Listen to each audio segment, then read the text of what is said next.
54 degrees Celsius. That is 129 degrees Fahrenheit. That is the temperature inside the black plastic pot on my balcony at 2 p.m. yesterday. And here is the brutal part. When I saw my tomato plant completely wilted, drooping over the edge, my first instinct was to grab the watering can and drench it. But that instinct? That is exactly what kills 90% of beginner balcony gardens in extreme heat. You are not rescuing your plant. You are boiling its roots alive. Listen, I know that panic. Last June, our team almost wiped out an entire rack of expensive Roma tomatoes because we did the exact same thing. We panic watered them at peak heat. We accidentally suffocated the root systems with hot, oxygen-starved water. And that is when we realized something critical. The problem is not a lack of water. The problem is physics. When your air temperature hits 40 degrees Celsius, 104 Fahrenheit, that concrete balcony floor you are standing on, it reaches 60 degrees Celsius, 140 Fahrenheit. Your black plastic pot becomes a solar oven. And the roots inside? They are cooking. Society tells us we need massive land, expensive greenhouses, and chemical fertilizers to grow food. But biology tells us we just need a better system. So today, I am throwing out the generic advice. I am going to show you 5 incredibly lazy, zero-cost biological hacks to keep your container roots ice cold and fruiting massively, even when your balcony hits 40 degrees Celsius. No expensive shade cloth, no fancy equipment, just thermodynamics, plant biochemistry, and kitchen waste you already have. But before we dive in, hit that subscribe button right now. Because in episode 2, we are revealing the top 4 cut-and-come-again crops that actually thrive in this brutal June heat while everyone else's gardens are dying. You do not want to miss that.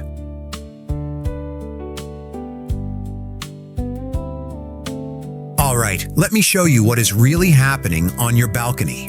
While your weather app says it is 40 degrees Celsius outside, that concrete slab you are standing on, it is absorbing solar radiation all day like a thermal battery. And by 2 p.m., it is hitting 60 degrees Celsius. That is 140 degrees Fahrenheit. That is a 20-degree jump above the air temperature. Now here is the part that destroys beginners.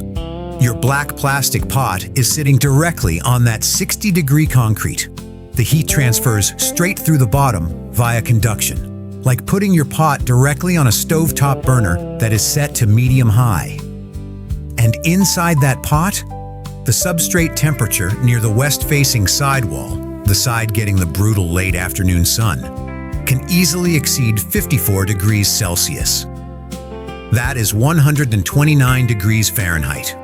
For 5 to 10 hours straight, your fine, non-woody feeder roots, the microscopic root hairs responsible for 90% of your plant's water and nutrient uptake, are located right there, right at the container wall. And they are the first to die. Because when substrate temperatures cross 45 degrees Celsius, the lipid bilayer of the root cell membrane begins to fail. Think of it like the protective skin of the cell. It is made of fats and proteins that hold a very specific shape. At extreme heat, those fats become hyperfluid. The membrane loses its structure, and the cell literally leaks out its internal contents and collapses. This is not stress. This is cellular lysis, direct thermal injury. And those roots, they do not recover. Now here is the counterintuitive part most videos miss. The sun is not your primary enemy. The floor is. This is not opinion. This is backed by the University of California Agriculture and Natural Resources, UC Davis. They explicitly mandate in their container gardening guidelines that any pot sitting on sunny, heat-retaining surfaces, like a concrete walkways or balconies, must be raised off the ground using pot risers or pot feet. Why? Because you need to break the thermal bridge. Hack 1. The thermal break. So here is your first zero-cost hack. Wooden blocks. Cheap pot feet from the hardware store. Bricks. Old shipping pallets. Literally anything that creates an air gap between your pot and that concrete. You are replacing deadly conductive heat transfer with an insulating layer of air. Air is a terrible conductor of heat. That is exactly what we want. Think of it like this. Your pot was sitting on a frying pan. You just lifted it off the heat and put it on a cooling rack. Same pot, same plant, completely different root zone temperature. This single move drops your root zone temperature by 6 to 10 degrees Celsius. In some cases, that is the difference between root survival and total root death within 48 hours.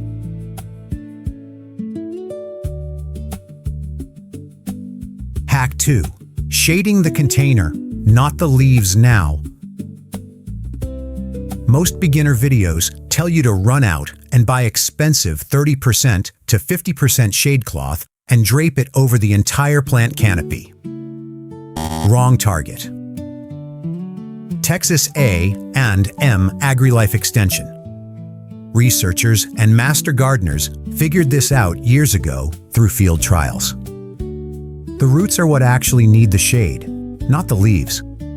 Your tomato leaves, your pepper leaves, they are biologically designed to handle intense solar radiation. They have waxy cuticles. They have stomata that can close. They have biochemical defenses. But your roots? They have zero protection against a solar-cooked container wall.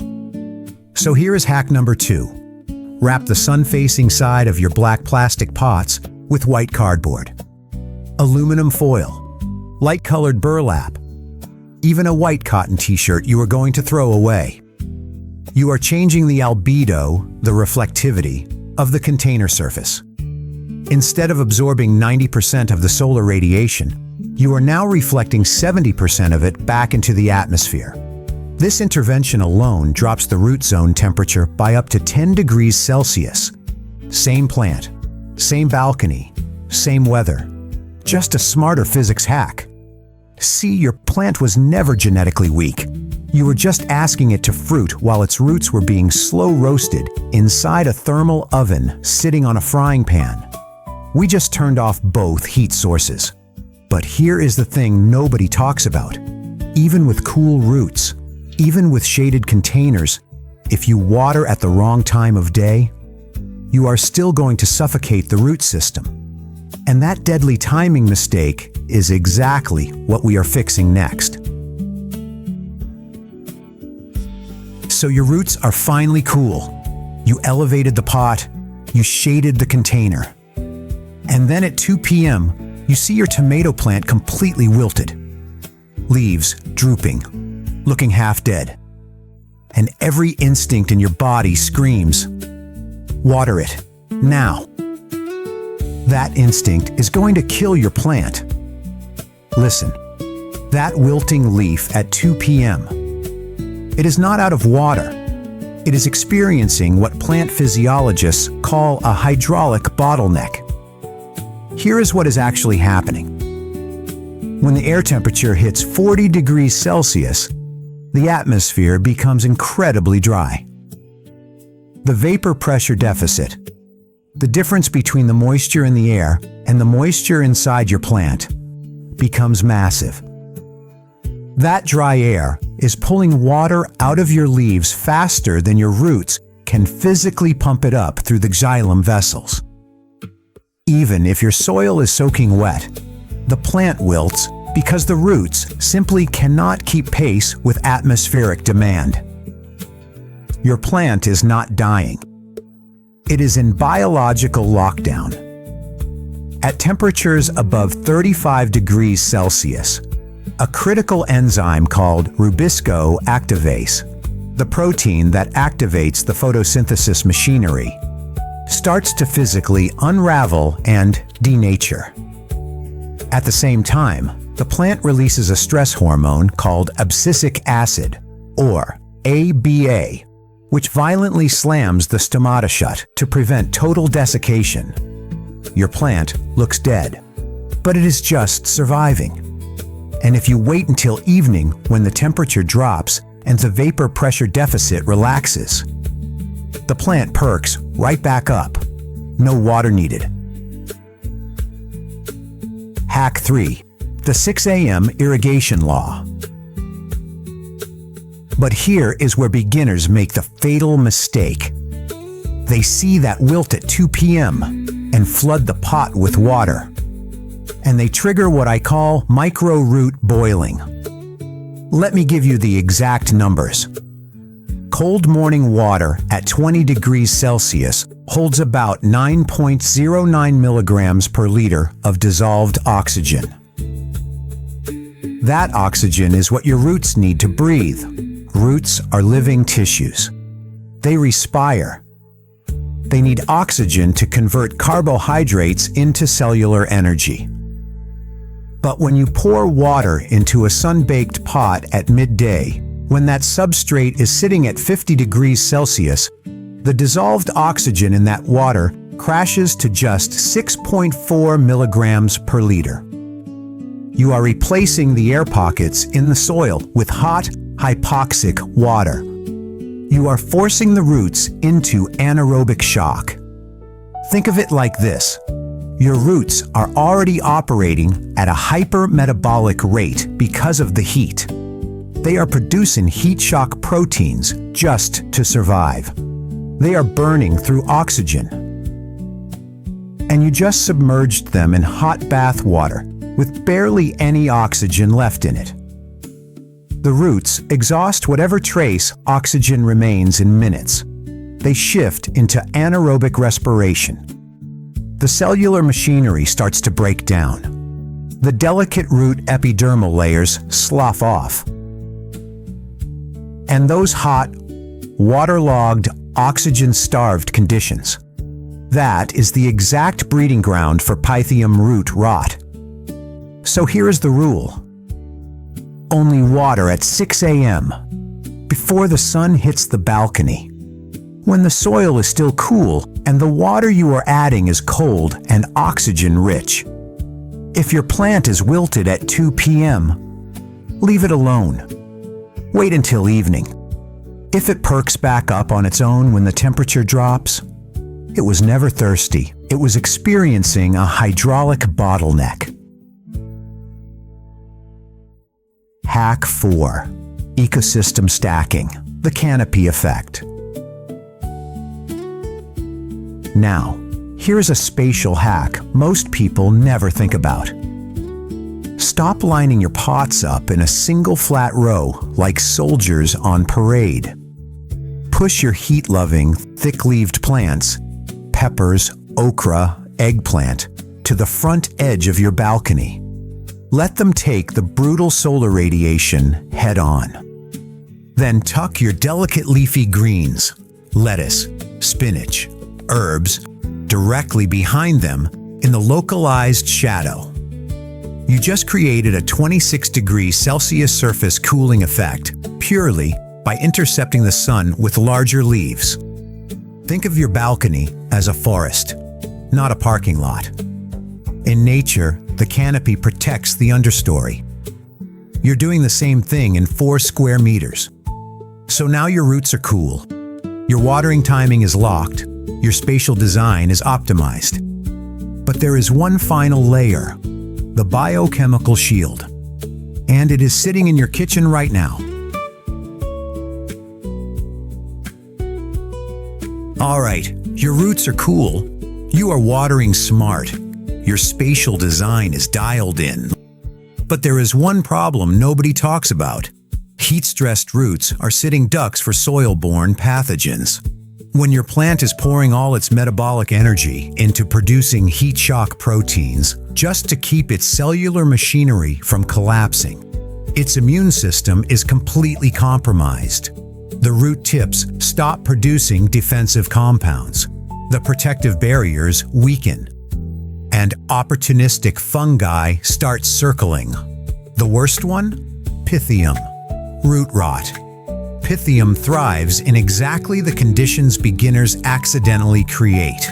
Hot substrate, waterlogged soil, low oxygen. It is like rolling out the red carpet for a pathogen that dissolves root tissue from the inside out. So here's the final hack. And this one is my favorite because it costs $0 and you already have it in your kitchen. Hack number 5. Bent coffee grounds and used tea leaves. Now, before you roll your eyes and think this is some hippie composting myth, let me give you the exact biochemical mechanism. Spent coffee grounds retain residual caffeine. The chemical name is 1,3,7-trimethylxanthine, and they are loaded with polyphenolic compounds. These are not nutrients. These are biological weapons. Here is how it works. Caffeine and polyphenols directly suppress the germination of Pythium zoospores and Fusarium conidia. They inhibit the fungi that cause root rot at the cellular level. But here is the genius part. While caffeine kills the bad fungi, it actively stimulates and supercharges a beneficial fungus called trichoderma. Trichoderma are like the special forces of your soil microbiome. They hunt pathogens. They envelop them. They digest them. They are aggressive mycoparasites that protect your roots 24/7. And when you add caffeine to the system, you boost their pathogen hunting efficiency by 1.7 times. That is a 70% increase in protection. Scientists actually have a name for this. They call it caffeine fostering. You are not just suppressing the bad guys. You are giving steroids to the good guys. So here is how you do it. After you brew your morning coffee or tea, do not throw the grounds away. Put them in a sealed container and stick them in your fridge overnight. The next morning at 6 a.m., when you are doing your irrigation, take a small handful and sprinkle a very thin layer on the soil surface. Thin. We are talking under 20% of the total soil surface. Why cold? 2 reasons.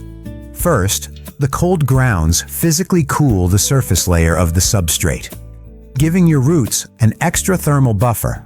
Second, the shock of cold organic matter hitting warm soil triggers a temporary suppression of anaerobic bacteria that compete with your trichoderma army. Now, here is the critical constraint. Do not overdo this. Coffee grounds are high in nitrogen. They have a carbon to nitrogen ratio between 11:1 and 20:1. If you dump too much, you can actually induce nitrogen tie-up, where soil microbes steal nitrogen from your plant to decompose the grounds, or shift your pH in ways you do not want. Limit this to 10% to 20% of your total compost mixture if you are mixing it in, or just use it as a thin surface amendment once or twice a week. But when you do it right, you have just armed your roots with a biochemical defense system using literal garbage.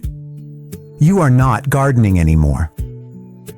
You are engineering a biological fortress. So let me recap what we just built. You elevated your pots to break the thermal bridge. You shaded the containers to block solar radiation. You locked your watering to 6 a.m. when oxygen levels are high. You stacked your canopy to create microclimates. and you weaponized your kitchen waste to suppress pathogens and boost beneficial fungi. That is not luck. That is a system. Look, I know urban gardening feels overwhelming when you are staring at a 4-square-meter balcony that turns into a concrete oven every afternoon. Society tells us we need massive land, expensive greenhouses, and chemical fertilizers to grow real food. But biology tells us we just need a better system. You do not need more space. You do not need more money. You need thermodynamics. You need biochemistry. You need timing. And here is the part I want you to internalize. Your garden should feed your life, not the other way around. If you are stressing over every wilted leaf, if you are watering 3 times a day in a panic, if gardening has become a second job instead of a food engine, you are doing it wrong. These 5 hacks, pot risers, container shading, the 6 a.m. rule, canopy stacking, and cold caffeine fostering, are not about adding more work. They are about removing the physics problems that were sabotaging you from the start. So here's my question for you. Out of these 5 hacks, which one is your balcony missing right now? Drop a comment below so we can troubleshoot it together. Because I read every single one. And if you have not subscribed yet, hit that button right now. Because in episode 2, we are revealing the top 4 cut and come again crops that actually thrive in brutal June heat while everyone else's gardens are dying. These are the crops that let you harvest 2 to 3 salads a week from a 4-square-meter balcony without replanting. You do not need more space. You need a food engine. Take back control. And I will see you in the next build.